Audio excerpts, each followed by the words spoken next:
کہ وہ اپنے خاوند سے الگ رہتی تھی۔ اپنے خاوند کے ساتھ اس کا تعلق ٹوٹ چکا تھا لیکن طلاق نہیں ہوئی تھی۔ اپنے گھر میں اس کے 3 آدمی تھے، باپ اور 2 بھائی۔ باپ چند سال پہلے مر گیا تھا۔ باپ کی زندگی میں نادرہ کے بڑے بھائی نے اپنی پسند کی شادی کر لی اور ماں باپ سے الگ ہو کر ساتھ والے شہر جا کر آباد ہو گیا تھا۔ اس کے بعد وہ گھر واپس نہیں آیا۔ اس سے چھوٹا بھائی لڑکپن میں ہی آوارہ ہو کر بدماشوں کی منڈلی میں چلا گیا تھا۔ باپ نے اسے گھر سے نکال کر آگ کر دیا تھا۔ میرے سامنے 2 مشتبہ آدمی آ گئے۔ ایک تھا نادرہ کا خاوند جس سے وہ الگ ہو گئی تھی۔ اس کے خاوند نے اپنا بیٹا اس سے لینے کے لیے بیٹے کو ورغلا لیا ہوگا۔ دوسرا مشتبہ نادرہ کا وہ بھائی تھا جسے باپ نے جائیداد کے حصے سے محروم کر کے گھر سے نکال دیا تھا۔ اس نے انتقاماً نادرہ کے بیٹے کو اغوا کر دیا ہوگا۔ مجھے ضرورت محسوس ہوئی کہ نادرہ سے اس کے خاندانی حالات معلوم کروں۔ میں نے اس کے بیٹے کی گمشدگی کی رپورٹ درج نہ کی۔ مجھے امید تھی کہ لڑکا اس کے خاندان میں سے ہی مل جائے گا۔ میرے کہنے پر نادرہ نے جو بات سنائی وہ یوں تھی کہ 17-18 سال پہلے اس کی شادی اسی قصبے کے ایک محلے میں ہوئی تھی۔ اس کی ڈولی گئی، دوسرے دن نادرہ واپس آ گئی۔ 2 روز میکے رہ کر سسرال گئی، 7-8 روز بعد پھر میکے آئی۔ ان 10 دنوں میں ہی دونوں طرف کے والدین کی سیاست جو ہمارے معاشرے میں لازمی سمجھی جاتی ہے عروج پر پہنچ گئی۔ اس سیاست نے یہ گل کھلایا کہ اس کا خاوند جو اسی شہر میں رہتا تھا اس کے میکے یعنی کہ اس کے گھر نہ آیا۔ 3-4 دنوں بعد اس نے کسی عورت کی زبانی نادرہ کو پیغام بھجوایا کہ وہ اسے لینے نہیں آئے گا، نادرہ خود آ جائے۔ یہ پیغام نادرہ کی ماں نے سن لیا۔ ماں نے جواب بھیجا کہ جب تک لڑکا نہیں آئے گا نادرہ نہیں جائے گی۔ نادرہ کا خیال تھا کہ اس کی ساس بہت بری عورت ہے، اس نے بیٹے کو اپنے قبضے میں لے رکھا ہے اور وہ اسے نہیں آنے دے رہی۔ نادرہ کا سسر خاموش طبیعت والا اور اتنا بھلا مانس تھا کہ بیوی کی کوئی بھی بات اور کوئی بھی فیصلہ رد کرنے کی جرأت نہیں کر سکتا تھا۔ ادھر نادرہ کی ماں بھی اپنا روب داب رکھنے والی عورت تھی اور اس کا باپ تو تھا ہی ریٹائرڈ صوبیدار۔ انگریزوں کی فوج کے صوبیدار سراپا ماشاء اللہ ہوتے تھے۔ اس صوبیدار کو تو انگریزوں نے 2 مربع نہری اراضی عطا کر رکھی تھی اور قصبے کے ساتھ ہی اس کی آبائی زمین تھی۔ اسے پتہ چلا کہ اس کے داماد نے یہ حکم بھیجا ہے کہ نادرہ خود آ جائے تو اس نے مارشل لا ریگولیشن جاری کر دیا کہ نادرہ کو اس کا خاوند لینے نہیں آئے گا تو نادرہ نہیں جائے گی، وہ ساری عمر ماں باپ کے گھر بیٹھے گزار دے گی۔ نادرہ کے سسرال نے بھی مورچے پکے کر لیے۔ نادرہ میں پہلے بچے کے آثار ظاہر ہونے لگے۔ اس نے اپنے ماں باپ سے چوری ایک عورت کی زبانی اپنے خاوند کو پیغام بھیجا کہ بڑوں کی چپکلش میں پڑ کر وہ اپنی ازدواجی زندگی میں کانٹے نہ بکھیرے۔ ان بوڑھوں نے 8-10 برس بعد دنیا سے اٹھ جانا ہے، پیچھے ہمیں رہنا ہے۔ تمہارے پہلے بچے کے آثار ظاہر ہو گئے ہیں، اس میں اپنی بے عزتی نہ سمجھو۔ آ جاؤ، میں تمہارے ساتھ چلوں گی۔ خاوند اکھڑ طبیعت کا نوجوان تھا اور ماں نے بھی اسے اپنے شیطانی اثر میں لے رکھا تھا۔ اس نے نادرہ کو جواب کہلا بھیجا کہ تمہارے باپ کی صوبیداری مجھ پر نہیں چلے گی، اسے کہو کہ وہ تمہیں میرے پاس چھوڑ جائے۔ نادرہ صوبیدار کی بیٹی تھی، خوشحال بلکہ امیر گھرانے کی لڑکی تھی۔ اس میں بھی صوبیداری کی رگ پھڑک اٹھی۔ اس نے اپنے خاوند کو پیغام بھیجا کہ طلاق دینا چاہو تو دے دو، اپنے باپ کی بے عزتی برداشت نہیں کروں گی۔ نادرہ میں غرور بھی تھا، بے شمار زرخیز اراضی اور باپ کی صوبیداری کا غرور نادرہ کے چھوٹے بھائی میں زیادہ تھا۔ اسکول میں وہ اپنے استادوں کو بھی پلے نہیں پڑنے دیتا تھا۔ 10ویں جماعت تک وہ پہنچ ہی نہ سکا۔ باپ کو اس وقت ہوش آئی جب اسے پتہ چلا کہ اس کا بیٹا بدماشوں کے ساتھ اٹھتا بیٹھتا ہے۔ خدا نے اس خاندان کو خوبصورتی دی تھی۔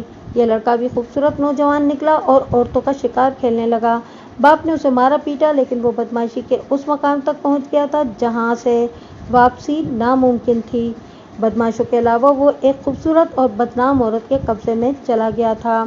اس لڑکے نے گھر سے کئی بار پیسے چرائے اور 4 دکانیں جو انہوں نے کرائے پہ دے رکھی تھیں، کبھی کبھی ان میں سے 1-2 کا کرایہ وصول کر کے جوا کھیلتا اور شراب پیتا تھا۔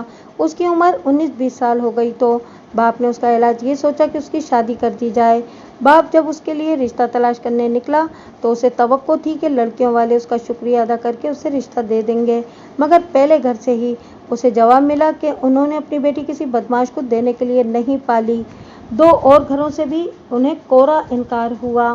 باپ اس قدر دل برداشتہ ہوا کہ اس نے بیٹے کو گھر سے نکال کر اسے جائیداد سے آگ کر دیا۔ بیٹا تو گھر سے نکلا ہی ہوا تھا